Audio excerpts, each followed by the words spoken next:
But the truth is, and Amazon is explicitly clear about this, you cannot drive up your own CPCs through having the same keyword in multiple campaigns.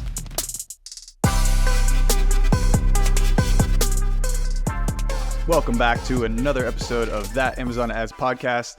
Today, we've got a special topic lined up, one that comes from a request in the Discord asking us to talk about whether or not you should segment your campaigns by match type. Should you be segmenting by broad, phrase, exact, product targeting? So that's what we're going to be talking about in this episode. Here with Steven, as always, to break down the topic. How you doing, Steven? Doing great, Andrew. Going to correct you real quick. This was not Discord. This was YouTube. Oh, YouTube. Dang. Which, by the way, please comment on our videos. We try to respond to everybody. And you can also request a topic and we'll cover it. So there's something you want us to cover. So this came from Samuel Bodine, and he said, will you do an episode on match types, how to segment, avoid keyword cannibalizing, and different targeting types, sponsored display audience, contextual, sponsored brand theme, etc. So make sure you like and subscribe if you haven't already, because some of you have been following along for a long time, but you never hit that subscribe button, which, as you know, from good marketing and ranking, likes and subscriptions, that goes into our channel quality score, helps us do better, and that makes us really happy. So do that, and let's dive into the topic. So, like Steven said, today we're going to be diving into a few different topics. We're going to be talking about whether or not you should segment your campaigns by match type, and if you do, how should you segment them? Number two, we're going to talk about whether those campaigns are going to compete with each other, if you're going to be cannibalizing your own targets or your own sales. And then we're also going to be talking about search term isolation, whether you should be trying to funnel all of your spend down to an individual target. And so that's what we're going to be talking about today. So first things first, segmenting by match type. What do we mean by that? And what does that really look like? So for me, there's a couple different layers to it. So there's, ways you segment your sponsored product campaigns versus brands and display. There's also different ways you segment your auto campaigns versus manual campaigns. There's a lot of different methodologies around that. So one of the first things, we'll start with auto campaigns. What that would look like, segmenting by match type for an auto campaign, would be going through and launching 4 total auto campaigns for whatever product it is. And within each of those, you're going to pause 3 of the main targeting types and leave only one of them active. So you would have 4 separate campaigns, 4 separate auto campaigns. One of them would be your close match, one your loose, one substitutes, and one complements. This would essentially allow you to just control the spend and optimize your campaign slightly better in an auto campaign, specifically for each of those individual match clauses or match types that you have. For manual campaigns, this would look like having a separate campaign for your broad match keywords, your phrase match keywords, and then your exact match keywords. And sometimes even breaking those exact match down even further to their own single keyword campaigns as well. So, Steven, anything to add there on those two distinctions between autos and manuals? I do. Yeah, I've got a few thoughts to add here. So if you've been, following us for a while, we're starting to build up quite the catalog of information and coverage of different topics. A few other related episodes that I might recommend watching are, it was over a year ago, we did our episode on what's the best campaign structure, and we are very much overdue doing an update on that because we've had some changes in thoughts and opinions around that. But typically, we're advocating for single product campaigns for probably like 80 to 90% of accounts. You're probably going to want to go with that. There are some other accounts where that's not going to be the best fit for you, but generally speaking, and especially if you're watching the Insulted case study, you see how we set up those campaigns. We'll do a single product campaign. And then for every product, you're going to have like 4 or 5 campaigns. You're going to have that auto campaign. You're going to have a manual keyword campaign that's focused on additional keyword research. Then you're going to have a second manual keyword campaign that's more just focused on those exact match keywords. Then you're going to have a product targeting campaign, and that would kind of be the 4. Some people would do a product targeting expanded campaign, which is basically like that keyword research, which is going to be like broad and phrase match keywords. And then you're also going to have a product targeting individual product target or exact product target campaign. So you kind of got like two manual. It looks like I'm flipping you off. I'm not. I'm just trying to pull down these. So you have these two campaigns. If you were counting my fingers, these are your manual research expanded. So broad phrase and then product targeting expanded, and then you've got your exact keyword and your exact product target, and then of course just that auto that's always going. So that's like your kind of basic. Generally is gonna work well for a lot of accounts. Now that's kind of best practice what we advocate and what you've seen us do throughout this our journey if you've been following us. The question now is, should that auto campaign be split into 4 auto campaigns? Well, we already have 5 campaigns per product target. And even that keyword research one, we will do like broad and phrase together in that. So if you're going to split that out into broad and phrase as separate, you're now up to 5 plus an extra one plus 3 more. You're up to 9 campaigns total per product, which is just a lot. And the more campaigns you have, the more complexity you're adding to it, because one of the things is you start spreading out that spend data across, like it becomes more and more thinly spread. And also we didn't even mention single keyword campaigns, but you'll probably throw a few of those into the mix as well. So, for every product, you're now getting up to like 10, 15, 20 campaigns. And then if you also throw in some sponsored brand, a sponsored display, you're getting to like 20 campaigns per product. That's just a lot of campaigns, and you're going to end up with some really thinly spread data. And then also managing those budgets becomes really difficult, because let's say your average budget for a product is like, I want to spend $100 a day on this. Okay, well, if you have 20 campaigns now and you kind of don't want to overspend more than $100, you can only spend $5 per campaign. So what are you going to do? Put a $5 budget on every campaign? What that's likely going to end up having is several of your campaigns will run out of budget super early in the day. And then the other campaigns like maybe won't even spend at all. So then you're going to have to increase all those budgets to like $10, $20 just to make sure that you can actually spend $20 a day. But then one day there could be some random surge in traffic, and then you end up really overspending, and then you spent $500 that day when you didn't mean to. So all of this stuff, my point being, it adds a lot of complexity. And the question on the table is really, is the marginal improvement to performance, first of all, is it there? And if it is there, is it worth all of this added effort and complexity to capture that? My opinion is no, it's not. And particularly with the segmenting of these auto campaigns, those mash types into 4, the only real reason why you want to ever like create multiple campaigns and segment these campaigns out is to take advantage of those settings for campaigns, which is primarily budget and placements. So if you think it's going to make that big of a difference to control those placements and budgets uniquely for substitutes versus complements rather than just having them together, then sure, you can. But from what I've seen, the difference in conversion between like top of search versus rest of search is pretty consistent across a brand's like category and niche and everything. And you're not going to get that much added value or performance by breaking things out even further.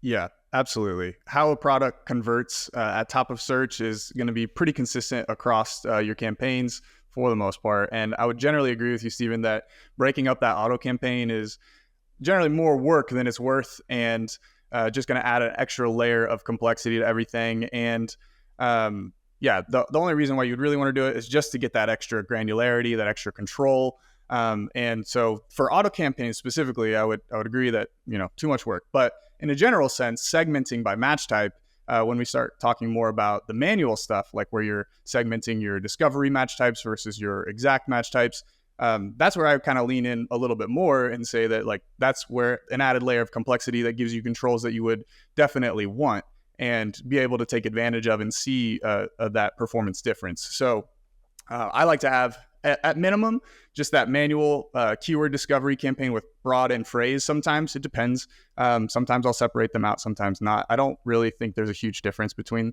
them, but if you want the added controls to be able to like specifically push on broad or phrase and see the delineation between those two, then you have to separate them, obviously. But at a bare minimum, having a research campaign with broad and phrase and then manual exact targeting is definitely going to give you a lot better control and performance. So, for example, if let's say I have a product and I really want to come in and try to push the spend on this product. Do I necessarily want to push spend across every target, across, broad match and phrase match, where I could potentially be increasing bids and driving spend on a bunch of stuff that, doesn't necessarily convert or maybe isn't super relevant for me?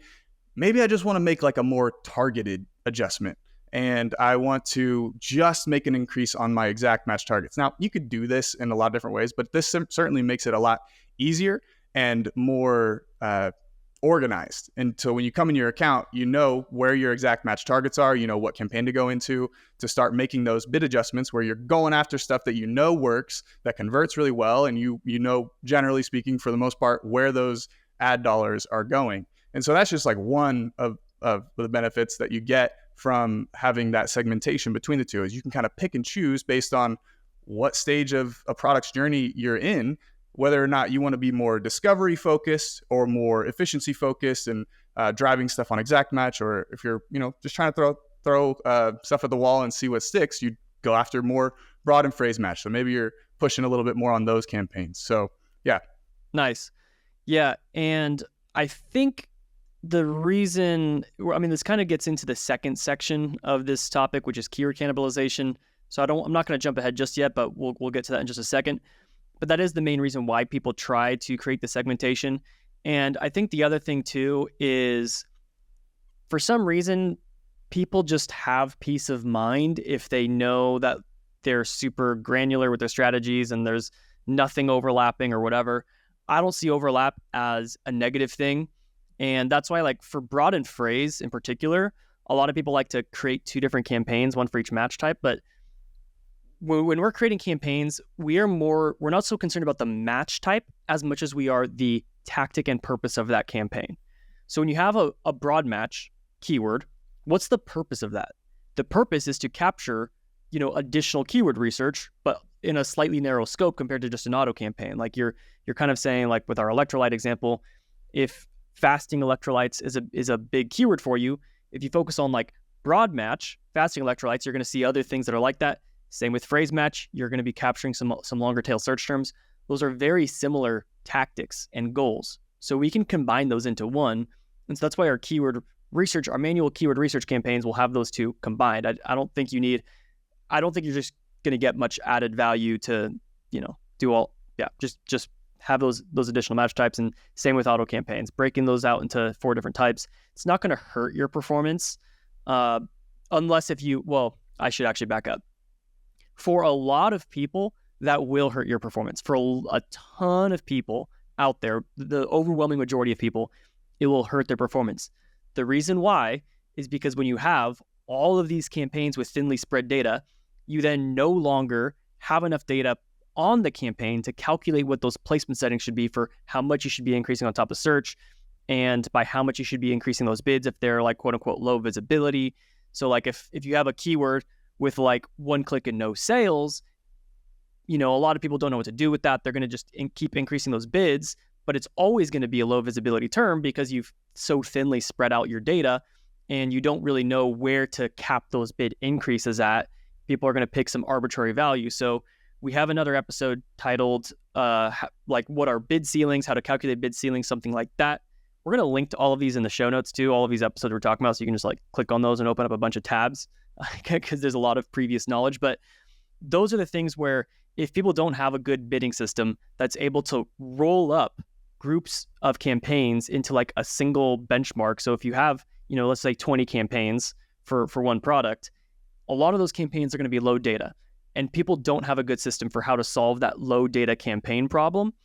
We've talked about that on previous episodes. AdLabs is part of how we solve that with the campaign optimization groups. That is basically the solution to the low data campaign problem, where if a campaign's low data, it references a group of campaigns of similar campaigns, similar products, similar tactic to inform what those bid adjustments should be and the placement settings, everything like that. So that's why, generally speaking, if you're not using that system, this is going to be bad for you. You want to have a little bit more consolidation in order to just make sure you have actionable data that's reliable, really, and that you have that data confidence on each individual target and placement, things like that. So with that, let's transition over to keyword cannibalization. So the question is, what is cannibalization? Now, how does that factor into this broken up campaign structure? Should you be worried about it? Is it something you need to be concerned about? Let's dive into that. The first thing, Stephen, you before we started this, you pulled up a definition of keyword cannibalization from ChatGPT. You want to read that off for us and just give us kind of what we think people are talking about when they say, am I going to compete against myself? Am I going to cannibalize my ads or anything? Yeah. So the reason why I looked at ChatGPT was because, I wasn't sure if there was like a general consensus. I think everyone has slightly different definitions. So I was kind of curious to see what ChatGPT would say just based off the knowledge it has. And it's pretty much aligned with what I would say, which is the overlap of different campaigns hitting the same keyword, or more accurately, probably the same search term. Because you could have like an auto campaign and an exact match campaign that both end up qualifying for the same search term. And so people would say that's cannibalization. Cannibalization generally means like, one campaign eating another, which I guess you could say that. I usually refer to cannibalization more in the organic sales context, where your PPC campaigns can be cannibalizing organic sales, meaning just like stealing those sales from organic sales that would have happened naturally, especially like on branded search terms, like they would have happened naturally. You just stole the attribution. But when it comes to like an auto campaign and an exact match campaign, I wouldn't really see that so much as cannibalizing, because to me, it's not a problem for my exact, like in either case, the sales are being attributed to the ads. It doesn't make a difference whether that came through auto or exact. It's going to be the same thing. Now, we also did a whole debate on should you be negating those harvested terms from those research campaigns. So we'll also link to that one so you can see that 2v2 debate. I think there was a lot of valuable insights there. We're not going to talk about that in this one, but that's what people talk about with cannibalization. The other thing that ChatGPT mentioned, and this is a concern for a lot of people, is they think, will I be driving up my own CPCs? If I've got two different campaigns that are qualifying for the same search term and I'm raising the bids on those, I'm making my CPCs go up. I'm driving up the auction. And that was a misunderstanding from ChatGPT, it likely gave that response because that's a general misunderstanding from a lot of people. And I'm sure there's a ton of content out there that has said similar things that you can do that, which is why ChatGPT thought that was the case. But the truth is, and Amazon is explicitly clear about this, you cannot drive up your own CPCs through having the same keyword in multiple campaigns. It won't happen. The auction is a brand, or I should say, it's an account-based auction. So it's of all of your campaigns, whichever keyword has the highest bid, like that's your account's top bid, and then you're going against the competition, whatever the competition account's top bid are. The only exception here is for people who, if you're like a vendor and a seller and you're on both and you have two different ad accounts, your vendor advertising account, your seller advertising account, in that case, yes, you can bid up your own CPCs because you are in two different accounts. And Amazon, unfortunately, can't do anything about that. I've spoken to many reps. It's just not something that they currently do, and it's nothing that they're planning on doing. So those are two completely separate entities, and you can bid against yourself there. So in that case, we won't dive into how to solve that, but that's the only exception where you could potentially drive up your CPCs. Within a single advertising account, though, it's impossible. It's not a concern, and so yeah, you don't have to worry about that. Yeah, so sounds kind of like a mute point here in terms of competing with yourself, and sounds like it's more of just a conversation of where you want the attribution to go and where your sales attribution is going. Compare, like whether it's to that auto campaign or to that exact match campaign, they're both kind of showing up on the same search terms, whether it be at different times of day, whatever. You could certainly try to focus that down and isolate all of that data onto just that single search term in exact match, or, like we talked about in the debate, you have it not negated and you have it delivering on both. But generally speaking, I think you're probably going to be bidding a little bit more aggressively on exact match. You're going to get, more reliable performance there, and your auto campaigns are going to be a little bit lower. And I don't know, generally speaking, Anyway, let's dive into search term isolation and discuss that a little bit, what that is and how that works within this whole structure. So if keyword cannibalization is an overlap of keywords or search terms or product targets having, two different campaigns or two different ad groups, that can, they can overlap there. The opposite of that is search term isolation, in which you have sufficiently negated, let's say you have a single keyword exact match campaign, just to keep things super simple. You would then have added that same search term as a negative exact to every single other possible campaign that you have. So all of your auto campaigns, any campaign with broad and phrase match, that has that. Well, not necessarily. Okay. Interesting nuance.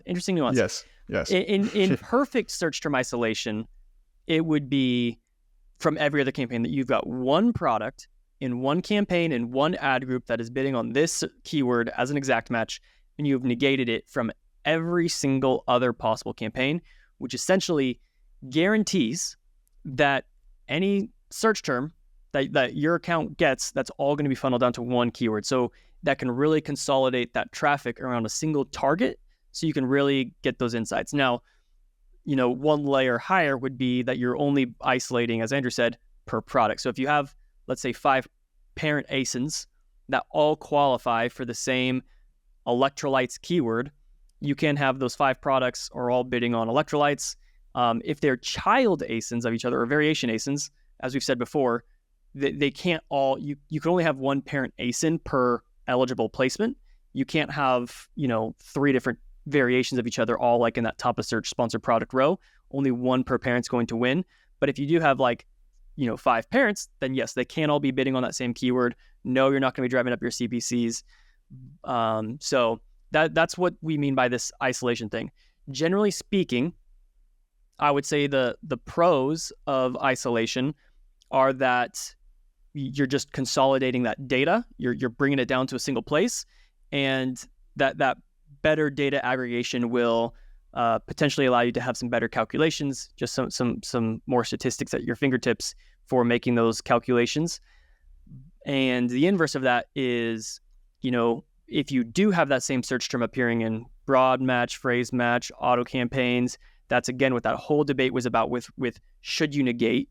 When you harvest a term out from a research campaign, should you negate it from the source? The main proponent of that is to get down to that drilled down isolation. So that's, I guess, the definition. There's that whole debate that breaks this out a lot more.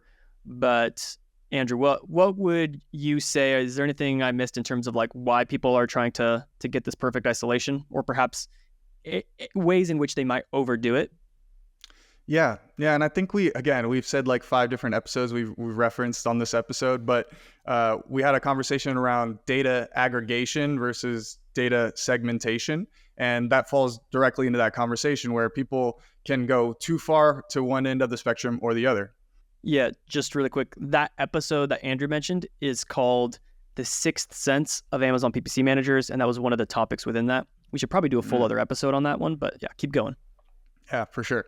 So as you're asking, can you go too far to one end of the spectrum? And the answer is yes, certainly. If you are trying to segment everything out and have everything in your account be single keyword, exact match only campaigns, then I think you're missing out on a big benefit of some of the broader match types, which is allowing Amazon to find sales for you that you otherwise would not have thought of or would not have been bidding on or trying to go after. And so there's certainly different ends of the spectrum and benefits to both. And I find it's better to kind of fall somewhere in the middle where you are tapping into both. You have the aspects of both where you can lean into more, you have that the specified data around certain search terms, and you can control that via your exact match campaigns and your single keyword campaign structure.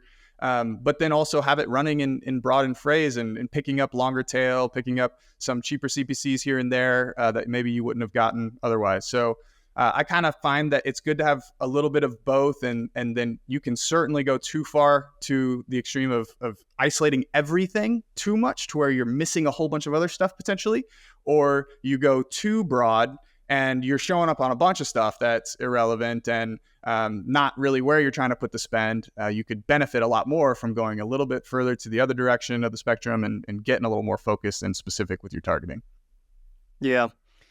Now, kind of thinking about like the extremes of the search term isolation thing, I've seen a lot of people. This is very important. So if you've made it this far, good job. You're going to capture this nugget.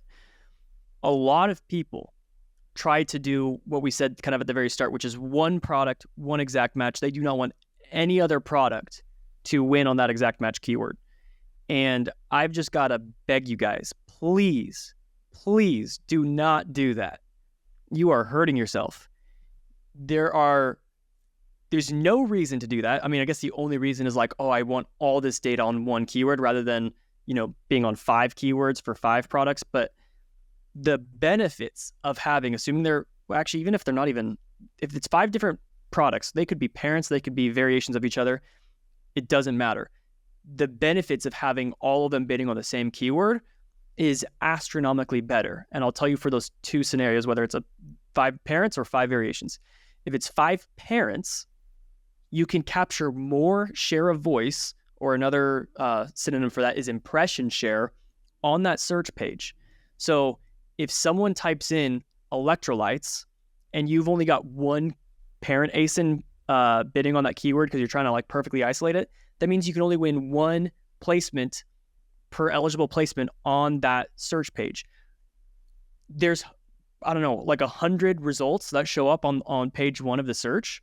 So you can only max get 1% impression share on that page. But if you have 5 parents, you can get up to 5% impression share. That's 5 times more potential traffic in terms of, just the general visibility that you have. That is massive. That is huge to be able to do that. Now, let's say there are variations. So you're only going to be able to get ever 1 product in there. The reason why you still want all 5 variations to be in there is because different variations will perform differently in the search. And so you want to capitalize on that traffic. Like you can submit a different bid for every product, because there may be one product that generally performs the best. And so you're tempted to think, okay, this one is the best performer on this keyword, so I'm going to funnel 100% of this traffic here. However, what you are not accounting for is Amazon's algorithm has a lot more that goes into it than what we are able to control. Amazon tailors the algorithm to individual shoppers based on their demographics, based on their purchase history, based on their preferences. So for example, let's just say you're selling some product and you have a basic version and a premium version. Okay, so like a cheaper version and then like the pro version or whatever, that's like twice as expensive. Amazon knows some shoppers are more cheap and typically buy cheaper things versus they buy more expensive things. So if your cheap product is the best performer, and so you're like, okay, I'm only going to do that one. Okay, well, when the premium guy comes in and someone who's usually buying the more expensive products and Amazon's giving them a tailored experience that shows them the premium products, your ad won't appear anymore. So you're missing out on that opportunity. Or maybe like he would have loved to have bought your premium item, but he only saw the cheap one in the search and, just kind of scrolled right past it because he was looking for more premium products. So if you have both of those in there, you can actually, maybe the more premium product has a lower conversion rate, that's fine. So you're going to put a lower CPC on there because that's what the data dictates. But periodically, you can still get that sale when the premium shopper comes through. And same thing goes with sizes. There might be some people who prefer buying things in bulk for the value per ounce or whatever, versus people who prefer to buy sample packs. There's also colors. Maybe Amazon knows everything I've ever bought was black and I like black. So when you've got this product that has a black, white, and a green, it will say, okay, he usually likes the black thing, so they're going to put the black product in there. So all of those things, and if you'll notice this too, if you start paying attention on Amazon, you'll see that if you search in incognito mode where you're not signed in or anything versus signing into your normal Amazon account and you type in the same search term, you'll see that the results on the page are different because Amazon kind of knows your preferences based off of all of your purchasing history and all of your search history. They have a good idea of what you like. And so that's why you really want to make sure you have all variations bidding in there on the same keyword, because even though one might perform generally better than the others, that doesn't mean it always performs better for every single shopper, for every single search occurrence. So definitely have all of them in there. I can't stress that enough. 100% back that up for sure. One other piece to the puzzle that I can add here, I was just thinking about some of my own clients and stuff. And, if you were trying to do perfect isolation, you may go in and negate keywords that you're targeting on for one product and negate all of those keywords from this other product you're selling that's kind of seems irrelevant. Like, for example, let's say you sell whey protein powder and you sell creatine. And you may go into your whey protein powder campaigns and negate all the creatine keywords because you're like, those are irrelevant, those don't work. But to the point that you were making around Amazon's tailored search experiences, I see this all the time where I will be looking at this brand. I will search creatine or whatever in my own account, and I'll see the more ads from the same brand showing up of other products. So exactly, if you want to cross sell some of your products and stuff like that and have those be available to the customer to see, like, even though they're searching something else, if they like frequently buying from you, you still want to like maybe introduce other pieces of your product line where you can increase that lifetime value of that customer and increase the amount that they're actually purchasing on. So there's a whole lot of benefits to doing it. And I think, yeah, like you said, just make sure you're doing it. So yeah, don't limit yourself. Yeah. On that note, quick tidbit, fun fact, nugget of information. I see this all the time where like when I'm talking to a potential brand and we're doing an audit or I'm helping them troubleshoot or consult, what they always do is they'll pull open the search and they'll type in whatever the top keyword is, and they see their brand ranked number one organically, and they're like, yeah, we're ranked number one organically, and they're bragging. Or PPC managers will do this too. And I'm like, yeah, because you've clicked on your own brand a million times in the lifetime of managing this account. Amazon, they're you're cookied. They have, or even if you're not cookied, like you're signed in, like they're going to like serve you brands that you've purchased from in the past because they know that you like this brand. Go incognito and you'll see you're nowhere on page one of the search. Like you're not actually ranking organically anywhere, only in your own little world where you have all this history. So now, and that's just important to note in terms of getting that accurate read. And also important to know, if you are a brand owner and your agency or whoever's managing your ads is always sending you screenshots, we're number one organically, go incognito and you can call their bluff because either they're being maybe not super transparent with you, or they're just lacking that level of knowledge and competency. So yeah, good note there. Yeah. Same with ad rank too. Like you could look at the organic rank and then you got the ad rank, you got the same process. Thing. Now, next item here, and we'll try to bring things into a close. But the reason why I don't think the search term isolation thing needs to be that big of a deal is because of all of the above mentioned reasons. But the other thing too, like where a lot of people tried to get to perfect isolation, they all started panicking when search terms started appearing in product targets, because there was this massive misconception for 5+ years that product targeting meant placing on product detail pages. And check out the episode titled "Product Targeting Isn't What You Think It Is" for more in-depth conversation on this. But product targeting is, and always has been, a batch of keyword index targeting, where it's basically whatever this product is indexed for, you are by proxy targeting all those same keywords, so you can just essentially appear next to this product, whether that's in search or on the product detail page. But people started panicking because like they would be bidding on some exact match keyword, and then they're bidding on a product target, and then they see that same exact match like search term or that same search term shows up on that product target, and they freak out and lose their head over this, when because of the aforementioned reasons, I don't think it's a big deal. I don't think you need to be super concerned about that. Now, you also can't, if you have a product targeting ad group, you can't negate keywords within that ad group. I do believe, I've heard people say that they've tested negating at the campaign level for that, and they were able to sufficiently remove those search terms from appearing on those product targets. I haven't done that test myself yet, but I hear that does work. And so you can do that. But generally speaking, like to get to this perfect search term isolation, it's a ton of work, and I don't think you're going to get the extra value. So like every time you add a new exact match keyword, you got to go back and negate it from everywhere, find those product targeting campaigns, negate it there, all this kind of stuff. It's just a ton of work. And yeah, I mean, there's just going to be a lot of overlap. The other thing too with these product targets is sometimes the product target, the search result is just the product target, which doesn't tell us that much. We still don't know what the search term was that ultimately drove the traffic to this product target. So it's not a perfect system, and therefore I don't think you need to stress out about everything being perfect. I mean, you're going to get 99% of the performance probably without trying to do 10 times the amount of work to capture that extra 1% of whatever perceived inefficiency there is. Yeah, definitely. Cool. Anything else to add, Steven? I mean, I ain't got too much else to go into on this unless you do. Yeah, the final comment on this comment was that with sponsored display, you have audience targeting as well as contextual targeting.